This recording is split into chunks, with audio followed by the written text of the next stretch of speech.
Buongiorno, benvenute, benvenuti. Siamo qui per questo slot dedicato alla presentazione del Tourism Digital Hub nazionale. Con noi è collegata, e la ringrazio, Martina Rosato, la dottoressa Martina Rosato del Ministero del Turismo. Devo dire una delle diciamo dirigenti più competenti e brillanti che abbiamo al Ministero del Turismo. Sono molto contento, abbiamo interloquito anche ieri sera, tra poco le darò la parola. Ci ha raggiunto anche il responsabile del, diciamo, scientifico di World Tourism Event nell'edizione di Verona. Io rubo pochissimi minuti per, diciamo, agganciarmi a questo argomento, essendo un po' responsabile insieme. Sì. Lascio il tuo lavoro. Martina, buongiorno. Buongiorno, ben arrivata. Grazie. Hai dei bellissimi occhiali, complimenti. Grazie. Allora, io vi lascio faccio un po' di butta dentro perché noi siamo in diretta streaming, quindi abbiamo un po' di pubblico, ne arriverà altro, ma c'è la diretta streaming che ho visto nell'altro incontro che è stato soddisfacente. Io voglio ringraziare in particolar modo la dottoressa Rosato perché è stata super disponibile. Non è in presenza proprio per un accadimento di figlioli da portare all'asilo, se no sarebbe venuta. Esatto. E quindi ringrazio lei, il Ministero, e il dottor Schiavo e chiunque abbia favorito con Enit questo colloquio. Grazie a voi. Ottime mani, non litigate. No. Non litigate. Grazie Robert. No, non litigheremo senz'altro perché, diciamo, c'è una visione comune, c'è un obiettivo comune tra il livello, diciamo, nazionale, il Ministero, tra le regioni. Quello che volevo ricordare è il percorso che ha portato a TDH. In realtà nel piano strategico Italia Paese per Viaggiatori 2017-2022, frutto di un processo partecipato molto ampio, ecco, credo questo sia un valore aggiunto sempre oggi quando si parla di turismo e si fa programmazione turistica, col coinvolgimento di tutti i livelli nazionali, di tutti i livelli delle associazioni di imprese, di categoria, del mondo del lavoro, delle rappresentanze sindacali, delle regioni, degli enti locali, del mondo della formazione, dell'università e del volontariato. Ecco, uno degli obiettivi che emerse con forza in quell'occasione fu la necessità, come dire, di dare una risposta organizzativa al sistema Italia anche sul versante digitale. Lo ricordavo poco fa nell'altro slot, noi abbiamo un problema molto spesso in questo paese, una grande frammentazione di soggetti, pubblico-pubblico, privato-privato e pubblico-privato che spesso fanno fatica a dialogare. Da questo punto di vista, le rendite di posizione che abbiamo avuto negli anni, nei decenni scorsi, hanno incrociato poi invece una filiera di criticità a partire dal crack Lehman Brothers 2008 alla crisi economica che ne è seguita tra il 2010 e il 2012 anche in Europa e in Italia. Poi abbiamo attraversato la pandemia e oggi siamo con una guerra in Europa e con una crisi energetica ed economica alle porte.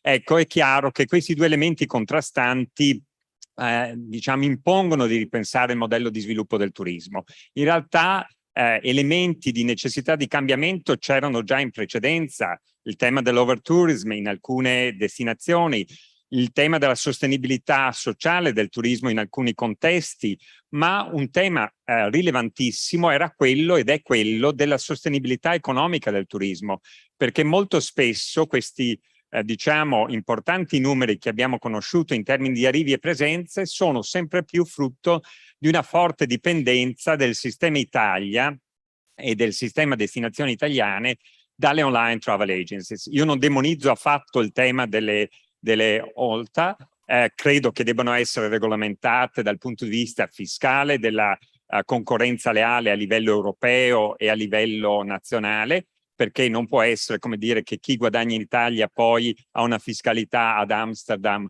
o una non fiscalità in Svizzera, ma non è questo il tema. Il tema vero è che se non siamo organizzati noi, ci organizzano gli altri alle loro condizioni. Ecco, questo non sta accadendo ovunque, perché ad esempio la Francia già dal 2002 con Open System Alliance Réseau, è partita con un proprio sistema, con una propria piattaforma che è evoluto nel 2019 in Open System Experiences, cioè un sistema in cui la proposta delle esperienze nasce e viene alimentata dal basso. In Gran Bretagna e in Scandinavia abbiamo invece NewMind, che diciamo è un destination management system diffuso in tutto diciamo il UK e nelle coste norvegesi ad esempio e in altre destinazioni del nord Europa.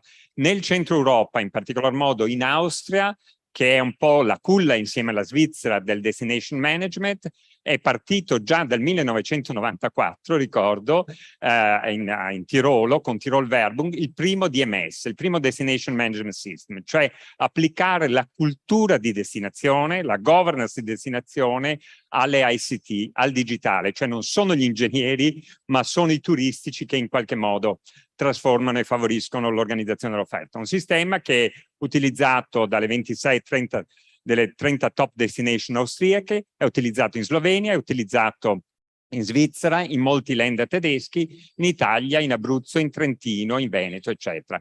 Quindi il tema era organizzare l'offerta turistica nazionale sul digitale. Da lì l'idea di un Digital Hub nazionale ed è quanto sta avvenendo, come dire, oggi con i fondi del PNR sotto l'egida e la guida del Ministero. L'unica cosa importante, secondo me, da considerare in questo è appunto che l'offerta va organizzata dal basso. Io ho vissuto ormai dopo 30 anni di turismo diverse edizioni, ad esempio di Italia.it. Il problema non è mai stato, come dire, il sistema informatico o altro. È, diciamo, quando tu hai una gestione centralizzata, un sistema non può funzionare, deve essere alimentato dal basso. Ma anche qui non può essere alimentato punto a punto.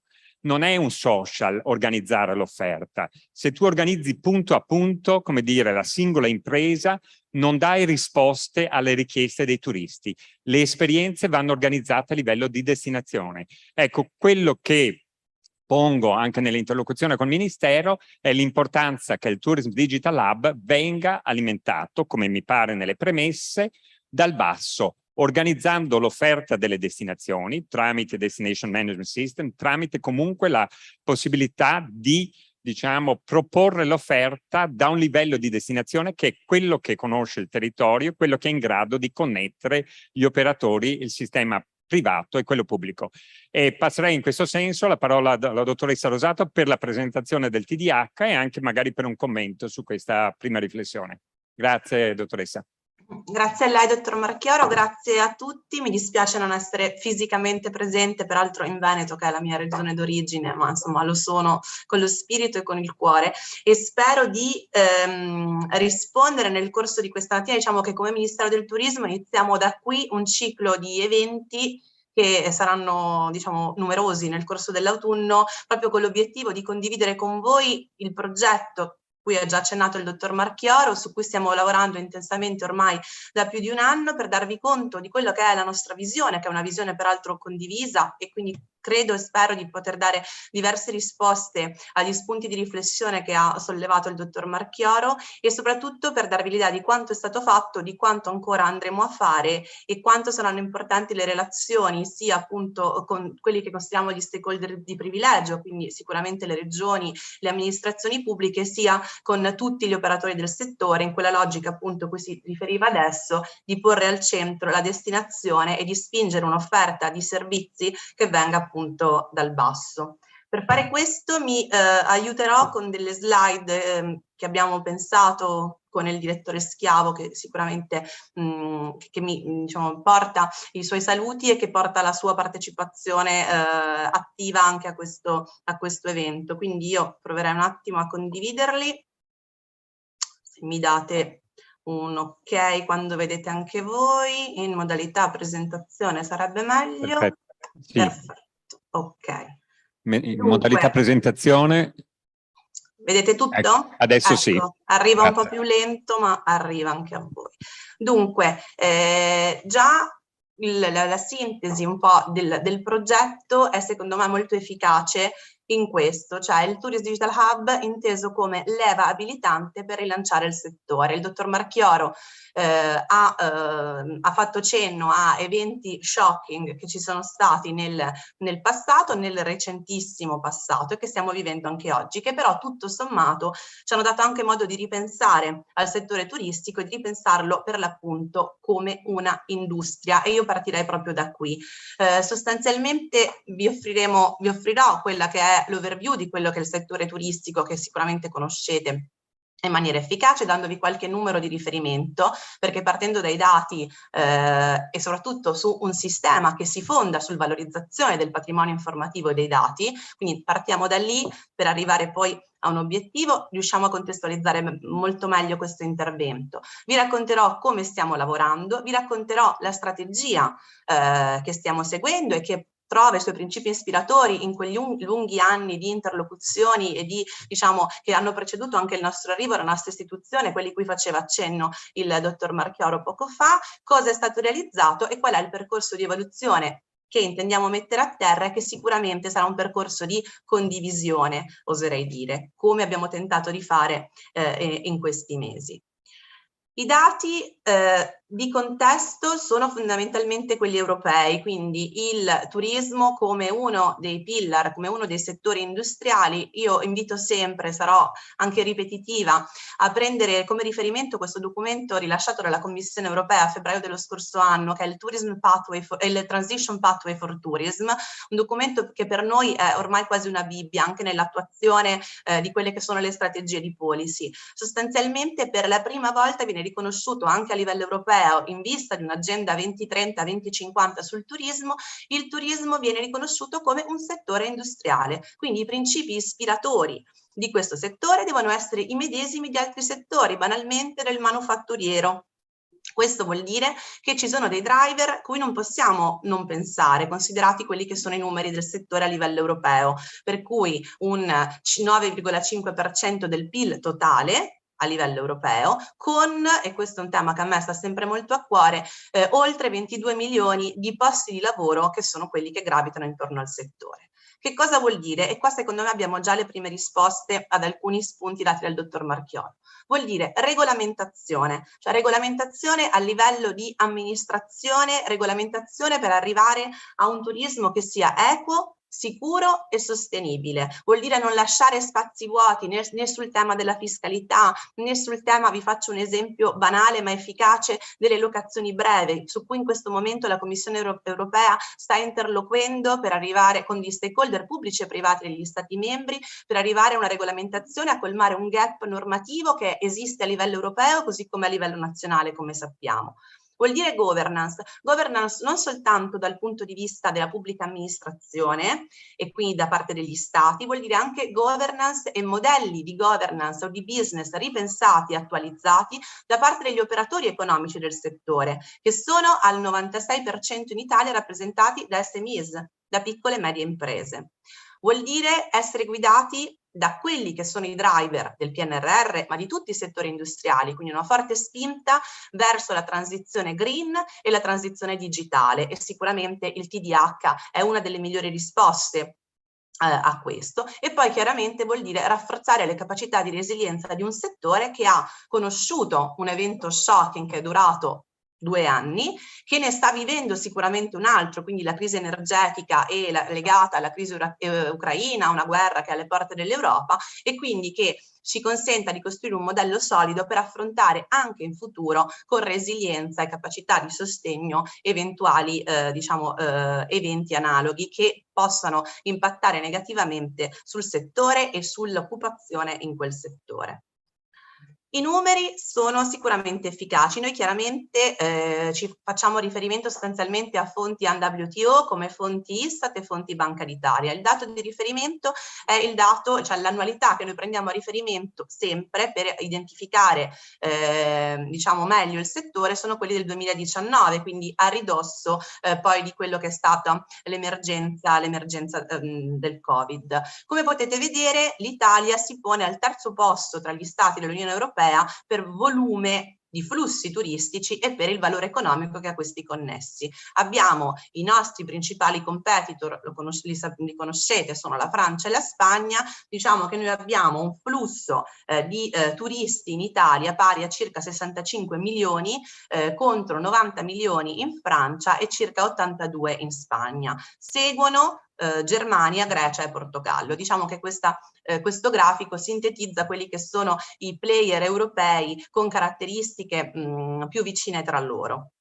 Questo ci porta a ragionare su un'altra questione, che è una, diciamo, questione che va letta anche in un'ottica comunque di reazione, nel senso il tema della stagionalità, il trend della stagionalità e quindi quello che è un po' il mantra e vuole essere il mantra delle nuove politiche nel settore. Cioè, come potete vedere da questo grafico, noi abbiamo una concentrazione dei flussi turistici in Italia, quindi con un picco di flussi turistici che è concentrato al 30,6% nel mese di agosto, con tutti, diciamo, gli impatti negativi che sono, diciamo, le conseguenze negative che discendono da questo fenomeno, con la spinta verso il superamento e quindi puntare ad un turismo tutto l'anno, diversificare, distribuire l'offerta turistica su più mesi. Come potete vedere, confrontando gli altri stati europei, è vero che in generale si determina questo picco, ma c'è una maggiore omogeneità se andiamo a guardare gli altri mesi dell'anno, soprattutto in Francia, soprattutto in Spagna. Quindi questa alta concentrazione di flussi in un solo mese si porta con sé, insieme al tema del turismo mordi e fuggi, un'offerta che spesso ha una qualità più bassa rispetto a quella che potrebbe essere, si porta in termini occupazionali una concentrazione, diciamo, di contratti e quindi di professionalità che non sono altamente qualificate, perché sono destinate ad operare soltanto in periodi molto molto ristretti dell'anno. Quindi uno degli obiettivi cui noi miriamo attraverso il TDH, con la logica e la strategia che c'è dietro, è anche quella di porre rimedio, quindi di destagionalizzare, come si dice, o provare a destagionalizzare l'offerta turistica nel nostro paese. A questo quindi si lega anche un'altra questione, è quella della frammentazione regionale, e come Ministero del Turismo, quindi con la nostra funzione di coordinamento a livello nazionale, non possiamo non esimerci da indagare anche questo fenomeno. Come vedete, questo grafico sintetizza in 3 blocchi, il nord, il centro, il sud e le isole, quello che sono, diciamo, i flussi di viaggiatori non residenti in Italia in queste zone geografiche, dandoci anche un dato sulla permanenza media. Ovviamente qui abbiamo il 60% dei flussi che sono concentrati nelle regioni del nord, fa da volano il Veneto, seguito anche con un certo distacco dalla Lombardia. Il 26% rappresentato dal centro e il 14% dalle regioni del sud e delle isole. Come potete notare, questa è un'osservazione che faccio e poi potremmo anche ragionare, la fonte è Istat. La domanda che corre d'obbligo farsi è capire se qui il problema sia di dati e di rilevazione o se effettivamente questi dati siano rispondenti al reale, cioè vale a dire queste regioni che concentrano il 60% di viaggiatori non residenti in Italia sono quelle che meglio sanno effettuare le rilevazioni o effettivamente questo dato registrato a livello di flusso statistico, quindi di dialogo tra le regioni singole e l'Istat, è un dato che corrisponde al reale? Ciò che è reale è sicuramente la permanenza media e quindi ritorniamo al fenomeno a cui accennavo prima del turismo mordi e fuggi, quindi un turismo che rischia di essere, soprattutto nelle grandi città, Roma, Venezia, Milano e Firenze, un turismo di scarsa qualità, con una permanenza media di 3,5 giorni, dove sicuramente una delle caratteristiche mancanti e manchevoli è la fidelizzazione di quel turista, che soggiorna per pochi giorni, occupa una struttura ricettiva, visita quelli che sono i monumenti, i luoghi di interesse, i point of interest principali, dopodiché abbandona quella destinazione e probabilmente se ne dimenticherà. E questo è un'altra delle risposte che noi intendiamo dare a questo fenomeno attraverso il TDH. La concentrazione dei flussi turistici, beh, questo è un grafico particolarmente significativo. Abbiamo cercato di raccogliere quelli che sono i 20 comuni, diciamo una sorta di classifica dei 20 comuni che hanno numero di presenza nelle strutture ricettive rispetto sempre alla popolazione non residente nel 2019, anche qui la fonte è Istat, e vedete che questi 5 comuni a cui fa capo, diciamo, nella classifica Roma, seguita da Venezia, Milano, Firenze, Cavallino Tre Porti con, diciamo, la sua tradizione sul camping, turismo all'aria aperta, resort, quindi sempre comunque in provincia di Venezia, coprono solo questi 5 comuni il 65% del flusso di presenze nelle strutture ricettive rispetto alla totalità dei 20 comuni che noi abbiamo preso a campione. Anche questo è significativo, quindi sempre forte concentrazione in alcune delle destinazioni, solo in alcune destinazioni, con grandi, diciamo, divari tra alcune rispetto ad altre. A questo punto arriviamo al nostro investimento, al nostro intervento, al nostro progetto. Il Tourist Digital Hub che da sempre noi rappresentiamo con questo ponte e quindi è un po' l'icona del nostro hub digitale, perché si tratta sostanzialmente di una piattaforma digitale multicanale e quindi con diversi prodotti e, diciamo, canali digitali che sono ad esso correlati, quindi web, app, chat, dashboard e molto altro, che si pone sostanzialmente come un ponte virtuale attraverso cui ci poniamo l'obiettivo di far incontrare i bisogni dei turisti con l'offerta turistica del territorio italiano. E vorrei che nel corso di questa mattina voi teniate molto a mente l'idea di questo ponte, cioè quindi questa metafora, perché lo troverete raccontato nei prossimi passi e vedrete come stiamo costruendo questo ponte. Quindi è fondamentale immaginare che da un lato c'è l'offerta e dall'altro c'è il bisogno, e questa offerta deve essere quanto più end-to-end personalizzata su quello che è l'utente finale, quindi il turista. Come stiamo lavorando? La scelta è stata sostanzialmente duplice e proverò ad essere efficace quanto lo sarebbe il mio direttore. Allora, la prima scelta riguarda l'approccio, un approccio come metodo di sviluppo, è il cosiddetto approccio agile, quindi si usa nell'ICT questo tipo di approccio, che vuol dire io non rilascio subito un intero prodotto fatto di diciamo singole componenti che in quanto rilasciate in tempi stretti comunque benché autoconsistenti abbiano delle difettosità, ma procedo in una logica di diciamo efficientamento dei costi e anche in una logica di controllo delle tempistiche, procedo partendo da una zattera, quindi un elemento embrionale, a cui via via io vado ad aggiungere componenti, quindi dalla zattera passerò a una barchetta a remi, dalla barchetta a remi aggiungendo componenti e quindi lavorando incessantemente. Questo è il messaggio che vorrei far passare. Quindi il lavoro che facciamo come Ministero del Turismo sul TDH è un lavoro che non si ferma, cioè tra la zattera e la barca a remi noi continuiamo a lavorare, a rilasciare componenti, a rilasciare moduli autoconsistenti. Dalla barca a remi io passo alla barca a vela fino ad approdare al prodotto, diciamo nella sua definitivo, così come l'abbiamo progettato e immaginato all'inizio, che è un motoscafo full optional. Quindi questo è il processo e il metodo agile che abbiamo che stiamo applicando e che sostanzialmente vuol dire disponibilità di prodotti che sono funzionanti fin dalle prime attività. Quindi noi già da dicembre 2021 abbiamo messo a terra prodotti funzionanti autoconsistenti. Vuol dire progettazione e coprogettazione anche con gli stakeholder, quindi co-design e coprogettazione con tutti coloro che sono gli attori dell'ecosistema a vario titolo coinvolti, vuol dire miglioramento continuo di questi moduli, di queste funzionalità, e vuol dire anche miglior controllo dei tempi e dei costi di realizzazione. Quindi le due scelte sono approccio agile e la seconda scelta fondamentale, quindi qua credo che ci sia la più grande risposta diciamo, allo spunto offerto dal dottor Marchioro, è un ecosistema aperto. Quindi vuol dire mettere al centro la destinazione, vuol dire far arrivare l'offerta e i servizi dal basso in un diciamo settore, come è stato detto prima, altamente frammentato a livello sia pubblico che privato, mettere tutto insieme attraverso, quindi conciliare questo sistema aperto. E come lo facciamo tecnicamente? Lo facciamo rilasciando una piattaforma di interoperabilità che è il TDH 022, quindi per l'ecosistema aperto.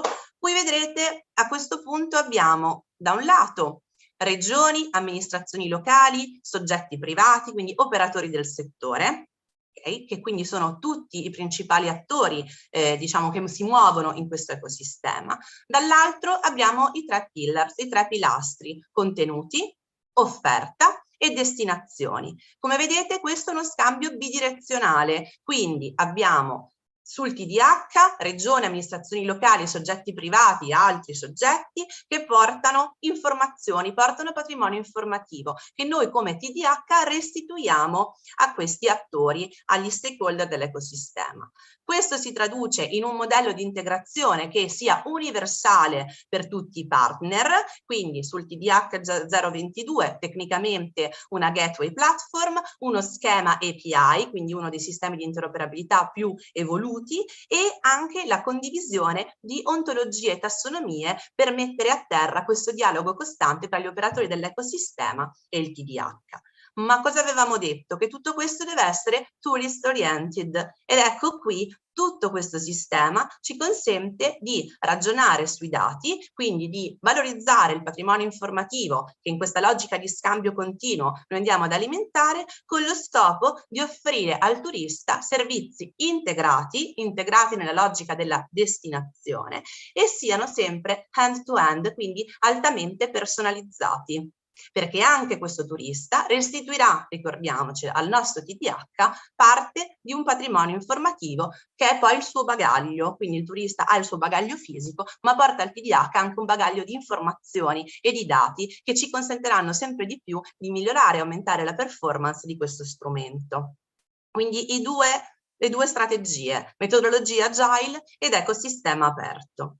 L'ecosistema aperto ovviamente non può prescindere da un sistema di collaboration e co-creation con tutti quelli che sono gli stakeholder del sistema. Quindi sin da subito noi abbiamo organizzato tavoli di approfondimento con un coinvolgimento progressivo, partendo appunto dagli stakeholder di privilegio, quindi le regioni, degli stakeholder. Abbiamo avviato tavoli con altre amministrazioni centrali, con altri enti nazionali, con le regioni, con le associazioni di categoria, con le associazioni maggiormente rappresentative dei lavoratori, con altri partner potenziali del programma TDH e con chiaramente partner tecnologici, perché questo è un prodotto che ha un altissimo contenuto tecnologico. Andremo oltre, coinvolgendo gli enti del terzo settore, coinvolgendo e dialogando con gli enti sovranazionali, anche in una logica, si citavano prima esperienze best practice a livello europeo, chiaramente anche in una logica, diciamo, di bench learning continuo anche con altre realtà, le amministrazioni locali, convention bureau e via dicendo.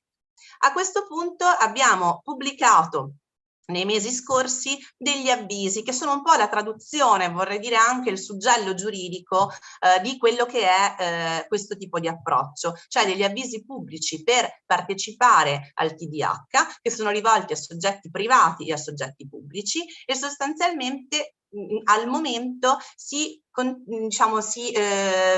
riconducono a tre tipologie di avvisi. Un avviso per la pubblicazione di contenuti editoriali, quindi sostanzialmente con linee guida redazionali editoriali che ne fanno da corollario per lo scambio di quelli che sono i content tra i portali pubblici e privati e il TDH che ha nella sua vetrina, ma ricordatevi, visto che è stato citato, Italia.it è uno dei prodotti che sono collegati al TDH, è la vetrina verso l'esterno, diciamo lo strumento attraverso cui si rende visibile verso l'esterno tutto quello che c'è dietro e che è l'enorme struttura del TDH. Quindi chiaramente la vetrina anche a livello di contenuti editoriali non potrà che essere Italia.it. Avvisi per progetti di promozione congiunta, il cosiddetto co-branding con altri partner privati e poi un avviso di adesione per le pubbliche amministrazioni. E in questo senso noi parliamo di interoperabilità tra le pubbliche amministrazioni, in primis tra il Ministero del Turismo, le regioni e le province autonome, che sia una diciamo interoperabilità sui contenuti e sia anche un'interoperabilità sui servizi, e quindi un'interoperabilità tra portali ma anche tra DMS o sistemi appunto Destination Management System che siano in uso per la gestione dell'offerta da parte delle realtà regionali. Quindi questo è diciamo, la visione. Adesso la strategia merita di essere raccontata, così come merita di dare atto a cosa è stato già realizzato fino ad oggi e cosa andremo a fare nei prossimi mesi. Questo è quello che noi chiamavamo all'inizio un funnel, oggi il cosiddetto never ending journey, che vi voglio rappresentare perché è significativo e chiude, sintetizza un po' tutta la strategia che ruota intorno a questo progetto. Sostanzialmente noi partiamo da un primo punto. Il primo punto è l'ispirazione, vuol dire che io cerco di attrarre i turisti, lo faccio attraverso la vetrina di Italia.it usando tutto il patrimonio informativo che detengo a livello di TDH, lo faccio usando anche strumenti di digital marketing e di advertising. Quindi la prima cosa è inspiration, sono un turista spagnolo e devo trovare l'ispirazione navigando nei contenuti e attraverso appunto digital marketing e advertising che trovo sul portale di Italia.it. Quindi cerco le informazioni, cerco quanto più servizi personalizzati come turista che siano rispondenti ai miei bisogni, ai miei interessi. Ognuno di noi quando va a prenotare una vacanza sa quali sono gli interessi, quali sono i fabbisogni suoi o della sua famiglia, quindi è qui che noi vorremmo partire dando appunto le risposte, cercando di far trovare a quel potenziale turista un'ispirazione, un motivo per venire in Italia. Quindi cerco questo tipo di informazioni nel dettaglio, trovo, immagino le risposte e a quel punto procedo attraverso sempre il TDH alla prenotazione e all'acquisto, cioè posso prenotare la struttura ricettiva, posso prenotare delle diciamo esperienze, degli itinerari, posso acquistare, quindi parliamo di booking e di ticketing attraverso il TDH. A questo punto questa è secondo me una delle innovazioni più importanti, il legame. Quindi io sono un turista, mi sono ispirato, ho cercato le informazioni, sono arrivato in Italia, l'ho potuto fare da casa, ho prenotato e ho acquistato e l'ho fatto anche nel corso del mio viaggio, quindi nella mia permanenza in Italia, in quella destinazione. A questo punto stringo un legame con quella destinazione. Lo faccio anche tramite una sorta di programma fedeltà, quindi un programma di loyalty che stiamo immaginando e che stiamo per mettere a terra, che serve proprio ad ingaggiare il turista anche durante la sua permanenza, attraverso newsletter, attraverso podcast, attraverso un'offerta che sia in quel preciso momento, visto che è georeferenziata e geolocalizzata, che sia più rispondente possibile a quella che era la sua ispirazione iniziale, a quello che era il suo bisogno, il suo interesse di partenza. Quindi stringo un legame tra la destinazione e il turista e faccio in modo che questo turista rimanga sempre collegato a quell'esperienza, che lo faccia mentre, quindi durante la permanenza, ma che lo faccia anche dopo il viaggio, quindi nel suo ritorno a casa, quindi che stabilisca un legame col territorio,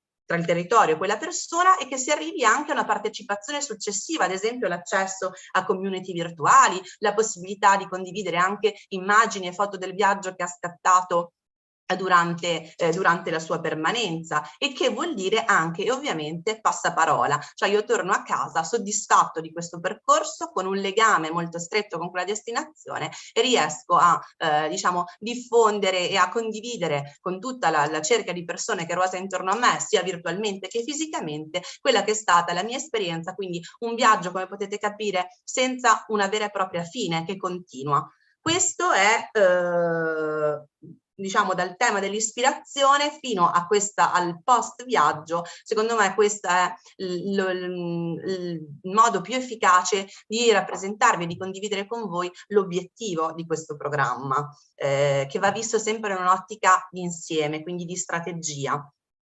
E quindi alla fine di tutto questo, quale migliore ambasciatore dell'esperienza turistica italiana non potrà che essere se non il turista che ha visitato le nostre destinazioni.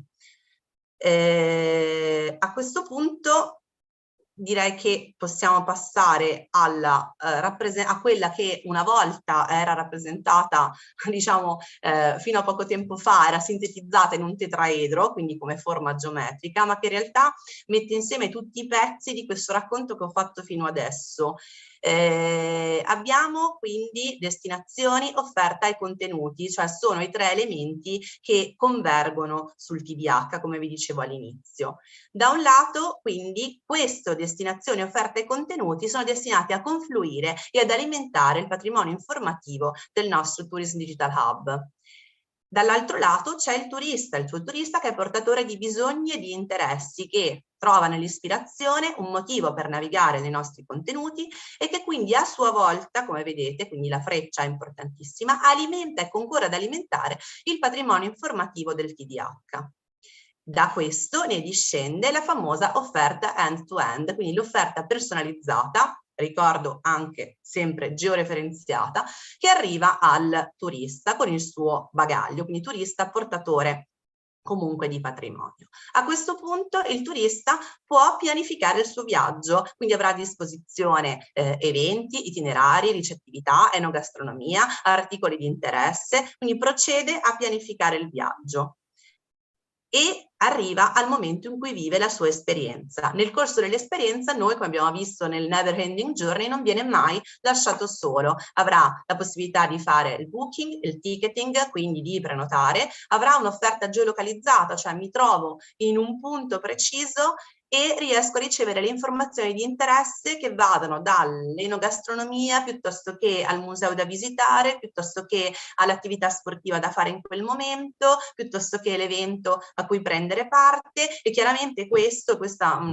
una cosa che mi piace dire sempre: se fosse preso da solo sarebbe e vorrebbe dire essere un qualsiasi Google. Se invece lo integriamo nella costruzione di questo processo, così come ve lo sto raccontando, quindi integrato di tutti questi elementi, alimentato continuamente da tutte quelle altre cose, in primis destinazioni, offerte e contenuti, fa di noi non Google un motore di ricerca che mi dà dalla mappa alcune informazioni di interesse, ma mi fa essere TDAH, mi fa vivere l'esperienza contando su questi pilastri, tra cui chiaramente anche un'assistenza, come vedremo, costante al turista, che parta sempre dal basso, che alimenti la knowledge base, quindi sempre un patrimonio informativo detenuto anche al centro, e che sia sempre in una logica di scambio tra chi dà assistenza al turista a livello locale, territoriale e prossimo, a chi quindi lavora sul TDAH e ha a disposizione una knowledge base più ampia. E a questo punto rievoco l'interesse, quindi torno a casa, il famoso legame e il famoso passaparola. Io continuo a ricevere offerti, suggerimenti, partecipo e continuo a partecipare a questo programma di loyalty, conto sul passaparola, ma soprattutto conto anche sulla possibilità di ritornare in quella destinazione e magari di ritornarvi per un periodo più lungo rispetto a quello della mia prima permanenza. Quali sono i prodotti del TDAH che abbiamo rilasciato ad oggi? Il portale web in tutte le sue evoluzioni, poi ve ne darò uno spaccato, quindi il nuovo portale d'Italia.it, e strumenti di digital marketing, una mobile app, le linee guida di interoperabilità, quindi quella piattaforma abilitante che è il TDAH 022, un data lake che è sostanzialmente il contenitore di questo enorme patrimonio informativo, un CRM, una chatbot. Lavoreremo e quindi a mettere a terra tanto un programma di loyalty, quindi un programma fedeltà come ve l'ho descritto. Tutto questo è animato, sorretto da una media house, e chiaramente lavoreremo e cercheremo di lavorare anche ad un programma di tax refund, sostanzialmente per agevolare quei processi di rimborso dell'IVA per gli turisti stranieri che oggi magari sono disaggregati su sistemi e su piattaforme diverse, al fine di ricondurli su una piattaforma unica. A marzo 2022 abbiamo rilasciato la prima versione del chatbot, a rilascio di giugno 2022 è coinciso il rilascio di un portale con una nuova architettura tecnologica, una nuova veste grafica. È stata sempre a giugno 2022 lanciata la campagna Live Italian e sono stati pubblicati gli avvisi. cui ho accennato prima. A luglio è stato attivato fisicamente, materialmente il servizio CRM ed è stata attivata la piattaforma di interoperabilità del TDH con il coinvolgimento di alcuni partner che oggi stanno facendo, diciamo, da pilota in questa sperimentazione, fino ad arrivare a dicembre 2022 con il rilascio della mobile app. Questo è un po' il percorso, sono i primi risultati che sono stati raccolti. Ieri nello scambio che abbiamo avuto con il dottor Marchioro, ovviamente non abbiamo potuto esimerci da riflettere anche sul fatto che il PNRR ha delle regole stringenti, ha delle milestone, quindi il nostro obiettivo, il nostro sforzo è di coniugare l'attuazione di questa strategia, che oserei dire è solida ed è anche diciamo visionaria per certi aspetti, con quelli che sono poi insomma le regole e gli obiettivi che ci dà l'Europa, che ci ha dato l'Europa nel trasferire queste risorse, che vuol dire anche rispettare target, e quindi noi abbiamo l'arduo compito di conciliare l'una e l'altra cosa, quindi avere a mente quelle che sono le milestone senza mai perdere di vista la strategia e gli obiettivi che ci siamo dati insieme a tutti i membri, diciamo i componenti dell'ecosistema, di quell'ecosistema aperto a cui ci rivolgiamo. Qual è il percorso di evoluzione del TDH? Quindi che cosa c'è da oggi verso il nostro prossimo futuro? Vi faccio l'esempio del portale web, giusto per farvi capire in concreto come applichiamo questa modalità, questo approccio agile nella pratica, prendendo a riferimento uno dei prodotti, che è quello che è più visibile verso l'esterno, quindi il portale italia.it, ma che è chiaramente un modello, un approccio che noi replichiamo su tutti i prodotti su cui lavoriamo e che poi mettiamo a terra. Ad esempio, nel momento Zattera noi abbiamo previsto una nuova architettura tecnologica e informativa del portale, il restyling grafico, è stato rilasciato il portale in 3 lingue, è stato disegnato un piano editoriale ed è stata associata a questa la campagna promozionale Live Italian.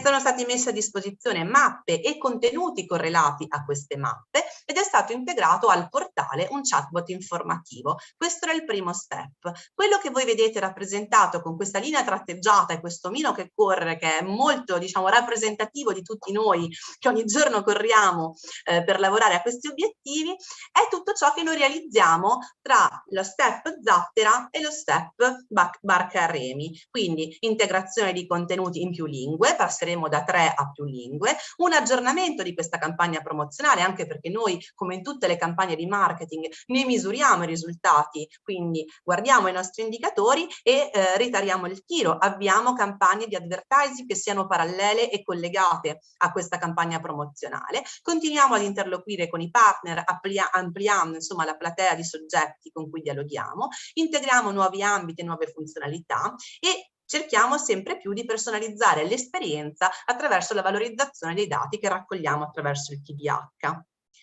Arriviamo alla barca a remi e quindi avremo l'integrazione della mobile app, avremo l'integrazione di lingue europee ed extraeuropee, avremo servizi offerti da partner esterni, l'hotellerie piuttosto che il settore enogastronomico, piuttosto che i servizi della cultura, avremo un programma di loyalty per quindi continuare e quindi costruire il legame col turista, come vi ho detto, fidelizzare il turista, anche per mutare i connotati e le caratteristiche di quell'offerta turistica che noi rivolgiamo, la geolocalizzazione non soltanto dei luoghi esterni, ma anche dei luoghi interni, quindi dei point of interest, anche come luoghi interni. In questo passaggio successivo avremo quindi le famose evoluzioni di app e chat conversazionali, avremo una personalizzazione dell'offerta sempre più spinta tramite la raccolta dei dati, avremo integrazione e rolling con servizi aggiuntivi e con ambiti, quelli che noi chiamiamo verticali, quindi ambiti di interesse che si vanno via via a sviluppare e ad aggiungere, anche tenendo conto di quelli che sono, pensate ad un ambito che sembra magari meno promosso, che è quello del turismo religioso, ma che ovviamente in coincidenza col giubileo, col prossimo giubileo, sarà un ambito che noi necessariamente andremo ad affrontare, perché avremo un tipo di interesse e bisogno manifestato dal turista che sarà indirizzato verso quel tipo di richiesta e quindi conseguentemente di quell'offerta. Il coinvolgimento dei partner, arriviamo alla barca a vela, quindi con l'abilitazione dei servizi di booking e di ticketing, con l'ampliamento dei servizi e delle funzionalità evolute, quindi avremo il travel planning, il tax free shopping, la possibilità di organizzare tour, la possibilità di prenotare i trasporti anche a livello locale. e poi chiaramente con un engagement che sia di tipo proattivo verso il turista e con un'offerta, come vi raccontavo, che sia sempre più contestuale e che sia sempre più geolocalizzata.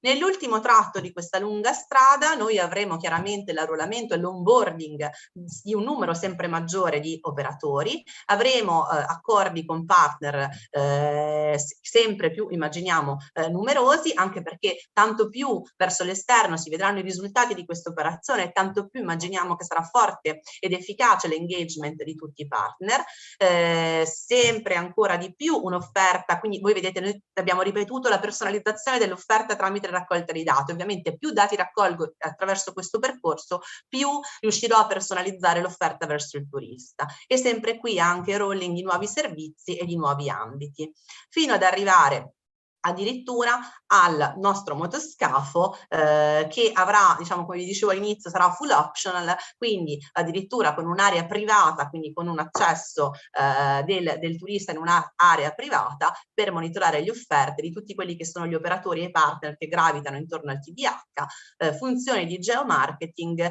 e poi l'onboarding anche di altri partner e di altri settori, in primis, e l'esperienza recente ce lo insegna, anche quello della sanità e della mobilità.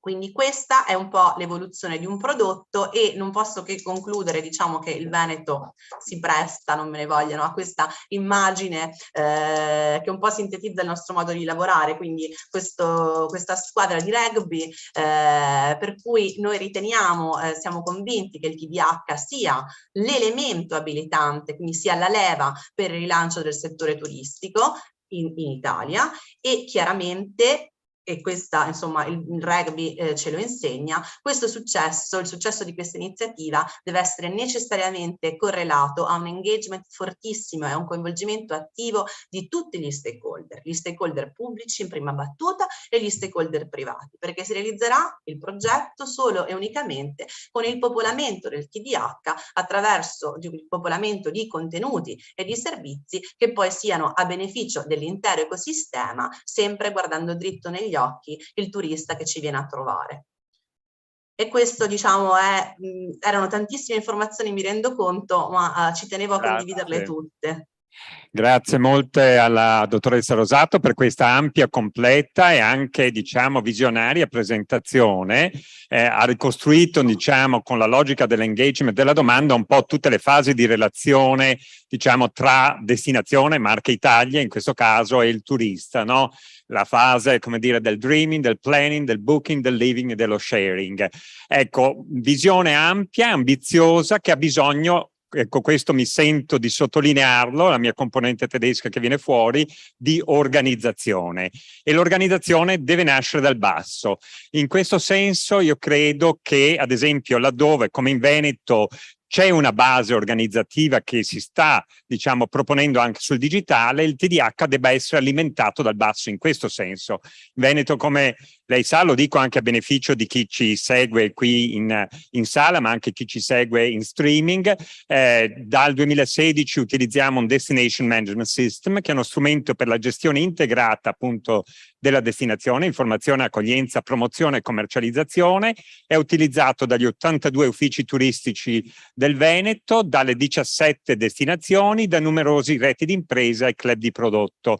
Il tema è che questo è già uno scatolone e quindi chi carica l'evento lo carica a livello locale, alimenta il sito locale, alimenta il sito di destinazione, alimenta Veneto EU e presto, mi auguro, Italia.it tramite l'interoperabilità col TDH. Ma la stessa cosa vale per le offerte, per le esperienze. Ecco, l'unica raccomandazione che faccio a me stesso, che faccio a chi è in sala, che faccio al Ministero è questa: non teniamo il doppio binario privato-pubblico, perché, diciamo, l'esperienza e destinazione si fa attraverso l'integrazione pubblico-privato. Il DMS e il TDH, secondo me, vanno in questa direzione. Bisogna far capire alle imprese e ai territori della destinazione che carichino nello scatolone del DMS Veneto per alimentare, come dire, il TDH nazionale. Ecco, io la ringrazio ancora, non so, abbiamo forse qualche scampolo di tempo, non so se qualcuno in sala vuole fare una veloce domanda alla dottoressa Rosato. Qualcuno? Vedo? No? Sì? Veloce? Che finché abbiamo il collegamento e finché non rubiamo spazio al prossimo slot, prego. Buongiorno, dottoressa Rosato, sono Gabriele Milani di FTO.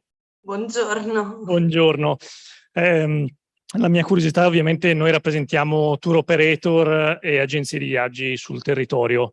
La vera domanda è, da un lato sento Stefan che invita a non avere un rapporto diretto, esclusivo dal privato al TDH, ma mediato dalla destinazione. Mi sembra che però non tutte le regioni siano forse così avanti come il Veneto, e penso che il sistema Veneto ci abbia messo qualche anno per arrivare ad essere così evoluto. Quindi che cosa si farà nel frattempo e soprattutto che occasioni concrete possano avere le imprese che vendono esperienze sul territorio, ma diciamo anche gli alberghi, per fare un esempio ancora più semplice, rispetto a situazioni differenti da regione a regione. Quindi questa è un po' la richiesta di visione, come affronteremo queste situazioni molto variegate sull'Italia, che 20 regioni, 20 situazioni diverse. Mi pare una bella domanda, ma so che la dottoressa Rosato ha la risposta in una logica agile. Io e Milani ci siamo messi d'accordo. Allora, in realtà mi dà lo spunto per accennare ad alcune cose. Allora, prima di tutto noi parliamo di PNRR, ma l'obiettivo, e questo credo tantissimo, ed è chiaramente anche il mantra del nostro direttore, è integrare il più possibile altre fonti di finanziamento e ragionare in una logica di complementarietà. Cioè non è che mi danno il PNRR, lì muore e tutto il resto lo faccio come monade. Tutti i nostri interventi, le nostre politiche ruotano verso questa strategia. Tra queste abbiamo una dotazione ereditata dalla cultura, che speriamo nella programmazione 21-27 sia assolutamente maggiore, di Fondo Sviluppo e Coesione, e proprio come sapete il riparto è all'80% per le regioni del Mezzogiorno, il 20% per le regioni del Centro-Nord, proprio per sopperire intanto a realtà e situazioni più indietro in termini anche di DMS. Quello che abbiamo fatto, ed è stata pubblicata proprio ieri una procedura per l'acquisire, è quello di destinare un intervento all'acquisizione di DMS che siano destinati prioritariamente a quelle regioni italiane che oggi non ne dispongono. Questo però, dottor Marchioro, mi ricorda il tema dell'organizzazione. Non basta avere uno strumento, assolutamente. Okay? Ci vuole un cambio di paradigma, un cambio di mentalità. Quindi l'obiettivo è di riuscire a finanziare anche con la programmazione successiva azioni di change management e di supporto a quelle realtà e quelle amministrazioni che sono più indietro nella concezione e nella costruzione di questo approccio, perché è inutile che ti dia un DMS come scatola vuota senza insegnarti ad utilizzarlo in maniera efficace. Questo può essere anche nello scambio tra le realtà regionali, che noi sempre cerchiamo di agevolare, ma è anche vero che è un processo di cambio di mentalità e di governance, come dicevo all'inizio, che deve essere sicuramente accompagnato. Assolutamente sì, da anni parliamo appunto di governance nell'era del digitale, cioè la necessità di un cambio culturale, un cambio di paradigma, quindi organizzare le destinazioni. Il DMS è uno strumento, come ha detto lei, come lo è il TDH, senza organizzazione nel turismo non si va da nessuna parte. L'unico vantaggio che hanno sistemi come questi è che presuppongono, inducono organizzazione. Senza organizzazione sono, come ha detto lei, scatole vuote. Quindi la sfida vera è questa. Infatti, con i fondi FES, con le politiche di coesione 2021-2027, noi andremo in due direzioni: favorire la trasformazione delle destinazioni del Veneto in Smart Tourist Destination, l'utilizzo dell'ICT per tutto ciò che rende friendly il rapporto col visitatore turista, quindi anche incentivare l'uso del DMS e del TDH, ma anche un tema di formazione, di cultura, web angels e soprattutto governance è il nostro mestiere. Questo, l'upskilling degli operatori del settore, soprattutto sul digitale, è fondamentale. Sarà la prossima puntata, ne discuteremo, se ci sarà occasione, volentieri una prossima volta. Bene. Io la ringrazio anche a nome dell'organizzazione. Non c'è Robert Piattelli in questo momento, ma grazie a lei, grazie a tutto lo staff del Ministero del Turismo, al dottor Schiavo, e diamo appuntamento ai prossimi slot di World Tourism Event, e grazie a voi per la presenza. A presto. Grazie mille, a presto. A presto.